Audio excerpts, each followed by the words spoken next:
Hello, welcome back to Let's Play Submachine. We're on game number 7 now, the core. So last we left off, we were abandoned by Murtaugh, who had been using us to disable this defense system of the entire subnet so he could invade the core. For some reason we're not totally sure.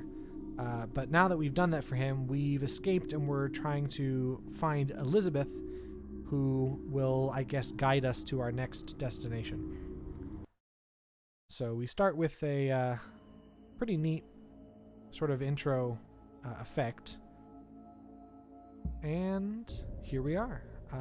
In some place we don't know, but this is the portal, the same type of portal we saw at the end of Game 6, but we didn't get to take our connection pod with us, so we're stuck here, wherever that is.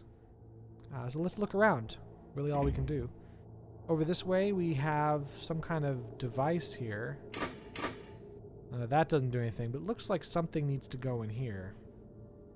Maybe a key card of some kind. And to the left, well, we can't go any further. If we click here, you see some kind of ripple effect. It's like a force field of some kind. So I guess nothing to do but go the other way. We can follow the wiring. This wire over here goes to this light, and this wire heads over here to this device, which also has a wire which heads past the force field, which for some reason doesn't cut off the wire at all. The wire can go through just fine. So I guess this has something to do with powering this bulb, this lamp. Anyway, let's head to the right, see what we can find. We just have some things strewn about. There's a long stick here we can actually pick up. Steel tube. And then over here, some more discarded things. Almost look like film reels here. And we can move these boards out of the way and we find a keystone. If I didn't know any better, I'd just say it's some kind of chip. Almost looks like a really crudely drawn, like, a circuit chip, whatever. But apparently it's keystone, whatever that means. Further on, we see, well, code card. This is probably what we need for that device over to the left. And this box here, looks like that's a keyhole, so we'll need to find a key somewhere to open that. And then there's some documents here. And this game divides documents up into two types. So there's pictures over here. Like this one's got a triangle at the top, some writing that's apparently not important because it's illegible, and a tic-tac-toe board with an X in the top center square. So whatever that means, we'll find out later.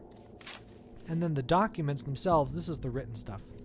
Note to myself, 12-1206. Possible entry points failed. Check on 291. Good feeling about this one.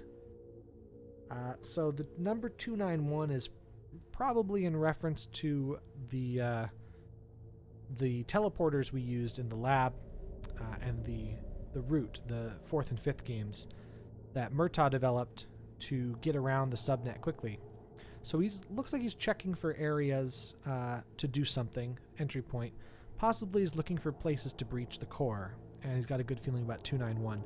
We're never actually going to use these types of teleporters ever again in the series. We've sort of moved on from them. We have other ways to get around now. So this is not going to come in handy, and in fact this might not have even been the correct thing, because this note comes from 2006, and I don't know if the entire series takes place in 2006 or not, but I guess this is actually a long time ago. This game came out in 2010, so if this game takes place in 2010 or something like that, then this note is from a while back, and Murtaugh has since abandoned this particular point of entry. I'm not totally sure of the timing. The games can't possibly take place in the years they came out, otherwise you would be wandering the subnet for 12 years. And there's no evidence that it took you that long to get through. Anyway, that's all we can collect here, so let's move to the right, and it's a dead end. But we have one more picture. This time saying Winter Palace, South Garden entry. I can read, I promise. And we have 3 symbols here. It looks like some kind of counterclockwise arrows. And some symbols down here. Looks a mushroom, a doorway, something there with some symbols we gotta know. And this looks a bit familiar. In fact, it looks like our keystone right here. So this might be some kind of device that takes keystones. And we'll have to find 2 more that are shaped very differently. Well, nowhere to go now, but back to the left, and we have our ID card, so we can use that right there. When we do this, it turns off this light. And when it turns off the light, the force field disappears. So this bulb is somehow generating a light-based force field. And we can actually take the bulb. Pretty easy to miss, I guess. You might just move on without collecting it. It's not required to beat the game either, so you wouldn't know you can pick it up. It's only required so you can look at all the secrets later in the game. If you collect all the secrets but don't get the light bulb, you can't actually go to the secret area. So let's move on. And another force field. And this time the light is behind the force field, so we can't just turn off the machine because we can't reach. So what are we going to do? We have nothing to get through. We're stuck. But I can click up here. There's a little stone on top of the pillar that falls off and right through the force field. And that's odd, because we can't go through it, but this stone could. So maybe this force field doesn't stop everything, but it just stops, I don't know, living beings, a particular type of material, whatever the case. We cannot reach through and do anything, but we might be able to stick something through and turn off this force field. Well, the light bulb isn't going to work. It's not nearly long enough. We can't do anything with these. I wouldn't get rid of the keystone, so it's going to be the steel tube. And we can theoretically reach these levers, but you wouldn't really be able to pull them. The only thing we could really reach is this bulb. And in fact, we can just break it. And so now the machine just doesn't work. And now we can pull these levers, but nothing's ever going to happen because, well, we broke the machine. Cool. And then we can just pick up that valve again, because this game in valves, right? This room looks like there'd be something to pick up in here, but there is not. And we cross this wall to find a statue of some kind. It looks kind of like it's out of something Buddhist. Not 100% sure on that. But if you hover over here, you get a saying down at the bottom saying the mind is everything, what you think you become. Which kind of sounds Buddhist-y. I don't know if it's taken from an actual text or if it is just jargon that's meant to sound like it is. Whatever the case, we've gone from ancient Egypt now to ancient India/China. Let's see. We can take this, whatever it is. It is a gong stick. Interesting. We also have these bioluminescent plants, which is really cool. One of the coolest parts of this game. One of the reasons it is in the top of the list for a lot of people on the Submachine series is these cool plants. You don't do anything with them, they just light the way. And when you hover your mouse over some of them, they start moving, which is really neat. And here we have some guns and some flower pots. Wonder what these guns are for, since no one's here. They seem to just be set up, and they're like piped. Oh, a key. They're piped over this way. You can follow to this pipe, which goes all the way to this machine. So maybe this machine didn't power the force field. It powers the guns. So someone's operating the guns remotely, which means that they're not really...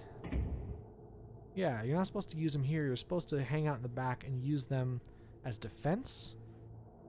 From what? Let's continue on here. Got some more flower pots. This time we can actually look in this empty one, and we find something. A keystone. We got another one. That one looks like this one right here. So yeah, there are in fact 3 keystones. Now we just got to find one more. Got some rubble here. Doesn't seem to mean anything. We have a gong. Some more flower pots. We can look in the central one and find another picture. This time of 2 circles and a tic-tac-toe board, but the X is in the center right area now. Just a bit different. Okay, let's keep going. Some more flower pots. Can't look in any of them, but there's a little trick right here we can look under, and we find a token. Now, these are the game's version of a secret. They're not required to beat the game because they're all quite well hidden, but every token we get will unlock a particular secret thing from the developer. So let's be on the lookout for those. And over here, one more Buddhist statue with something in its hand here. Hey, another keystone. And this one says, be the witness of your thoughts. Cool. So I didn't hit this gong. I wonder what it does. It doesn't seem to do anything when I hit it, because it just makes the sound of a gong hitting. But then if I go back over here, this is different. We have an actual arch and some things and a pedestal right here. It kind of looks like this. You got this symbol. So we'll find out what that all means next time, because I'm going to cut the video off right here. So I'll see you then. Bye.